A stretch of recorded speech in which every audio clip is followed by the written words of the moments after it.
Personal na binisita at ininspeksyon ni Pangulong Ferdinand Marcos Jr. kasama si Department of Education Secretary Sani Angara ang Kararayan Naga Elementary School sa Tiwi, Albay na isa sa lubhang naapektuhan ng Bagyong Uwan. Tiniyak ng Pangulo na tutulungan ng pamahalaan ang mga nasalanta at siniguro na ipapatupad ang price freeze sa Bicol Region na nasa state of national calamity. Samantala, hindi naman titigil ang DepEd na ipaayos ang mga paaralang naapektuhan ng mga bagyo at patuloy na magbibigay ng alternative learning modes. Ayon sa ulat, tinatayang nasa mahigit 800 paaralan ang nasira at mahigit 5,000 silid-aralan ang naapektuhan bunsod ng mga nagdaang kalamidad.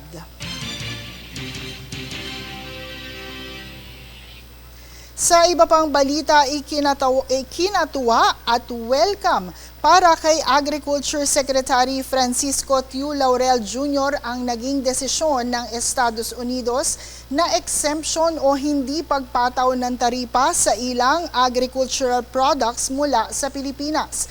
Kabilang sa mga exempted ang coconut oil, prepared or preserved coconuts, fruit juices, processed pineapples, saging, dried fruits at iba pa.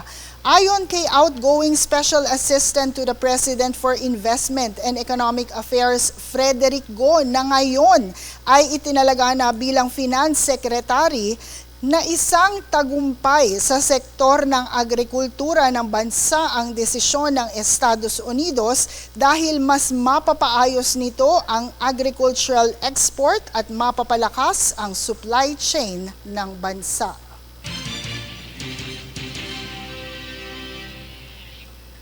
Sa kabilang banda, patuloy na isinusulong ng Department of Social Welfare and Development o DSWD ang 300,000 karagdagan ng mga benepisyaryo sa Walang Gutom program ngayong taon.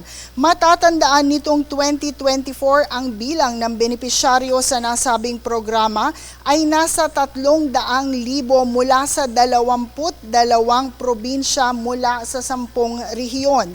Ayon kay Undersecretary Edu Punay ng DSWD's Innovation and Program Development Group, inaasahan ang magiging bagong kabuuang bilang ng benepisyaryo bago matapos ang taon ay nasa 600,000 food poor families. Sa programang ito, makakatanggap ng tigta 3,000 monthly food credits ang mga benepisyaryo para makabili at makakain ng masustansyang pagkain na magagamit sa DSWD accredited stores. Sa iba pang ulat, kamakailan nakilahok ang Department of Labor and Employment o DOLE sa ginanap na Social Justice Forum ng Second World Summit for Social Development sa Doha, Qatar. Ayon sa DOLE, ito ay para sa mga manggagawang Pilipino upang palakasin ang papel ng pandaigdigang inisyatiba para sa makatarungang sahod, disenteng trabaho at proteksyong panlipunan.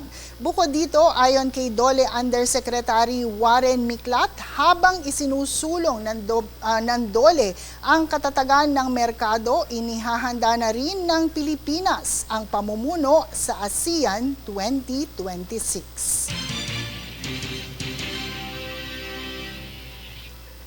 Mas pinalakas naman ang maritime response at security ng Philippine Coast Guard or PCG kasama ang 6 na kaalyadong bansa sa taunang Southeast Asia Maritime Law Enforcement Initiative or SIAMLI Commanders Forum nitong Martes. Nagtipon ang mga maritime leaders ng Pilipinas, Indonesia, Malaysia, Thailand, Vietnam at Estados Unidos na may layuning tugunan ang hamon sa karagatan sa pamamagitan ng mas mahusay na komunikasyon at mas matatag na ugnayan. kasalukuyan.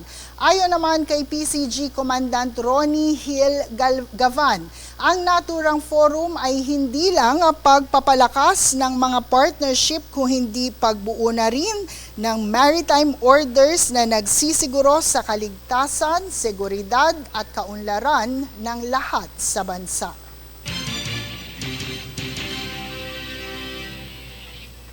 Susunod sa News Force. PIDEA sinira ang 38.6 milyon na illegal drugs sa General Santos City. Iba't ibang grupo patuloy ang protesta kontra katiwalian sa Quezon City. 13 katao nasawi matapos tumama ang airstrike ng Israel sa Palestinian refugee camp sa Lebanon. Manatiling nakatutok para sa higit pang mga balita sa pagbabalik ng News Force.